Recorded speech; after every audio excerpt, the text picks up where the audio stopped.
brought to you by Bajaj Freedom. दुनिया की पहली सीएनजी मोटरसाइकिल बजाज फ्रीडम, आजादी आगे बढ़ने की।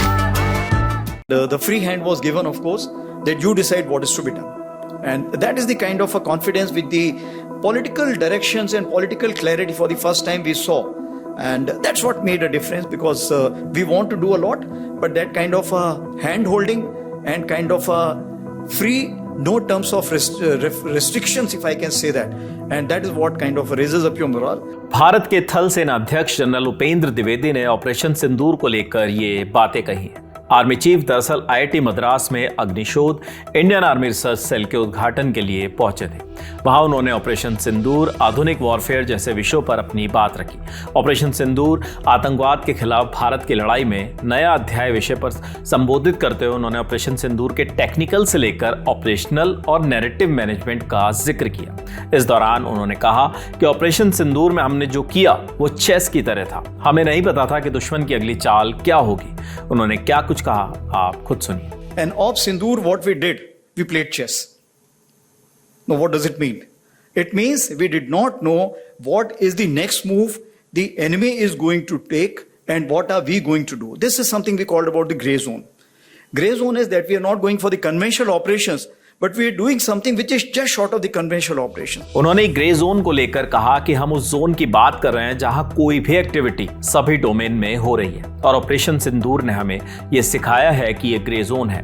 यहां हम भी अपनी चाल चल रहे थे, वो भी अपनी चाल चल रहे थे, वहीं हम उन्हें चेकमेट दे रहे थे और आगे बढ़ रहे थे। ऑपरेशन सिंदूर के दौरान सरकार की भूमिका को लेकर भी जनरल उपेंद्र द्विवेदी ने बात की। उन्होंने बताया कि पहलगाम में 22 अप्रैल की घटना के बाद सेना को फ्री हैंड दिया गया। तीनों सेनाध्यक्ष इससे सहमत थे कि अब पानी सिर से ऊपर जा चुका है। उन्होंने क्या कहा, सुनिए।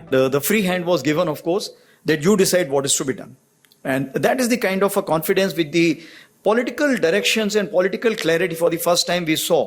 And that's what made a difference, because we want to do a lot, but that kind of hand holding and kind of free, no terms of restrictions, if I can say that. And that is what kind of raises up your morale. And that is how it helped our army commanders or commander-in-chiefs on ground to kind of act as per their wisdom. इसी संबोधन में army chief ने narrative management पर बात करते हुए पाकिस्तान के उस दावे पर भी चुटकी ली जिसमें वो खुद को विजेता बताता है। जनरल उपेंद्र द्विवेदी ने कहा कि नैरेटिव मैनेजमेंट सिस्टम ही वो चीज है जिस पर हम निर्भर रहते हैं, क्योंकि जीत दिमाग में होती है। उन्होंने पाकिस्तान की चुटकी भी ली और कहा कि वहां के आर्मी चीफ असीम मुनीर को 5 स्टार जनरल और फील्ड मार्शल के पद पर प्रमोशन दे दिया गया। अगर आप पाकिस्तान से पूछेंगे कि वो हारे या जीते तो वो कहेंगे हमारे आर्मी चीफ फील्ड मार्शल बन गए, हम जरूर जीते होंगे, तभी उन्हें प्रमोशन मिला। आपको बता दें कि इसके एक दिन पहले यानी 9 अगस्त को बेंगलुरु में एक कार्यक्रम के दौरान एयरफोर्स चीफ एपी सिंह ने भी ऑपरेशन सिंदूर को लेकर अहम जानकारियां दी थी। उन्होंने बताया था कि ऑपरेशन सिंदूर के दौरान पाकिस्तान के 5 लड़ाकू विमान गिराए गए थे। हाल ही में खरीदे गए S-400 सिस्टम गेम चेंजर रहे। पाकिस्तान लंबी दूरी के ग्लाइड बम होने के बाद भी इनका इस्तेमाल नहीं कर पाया। फिलहाल इस खबर में इतना ही।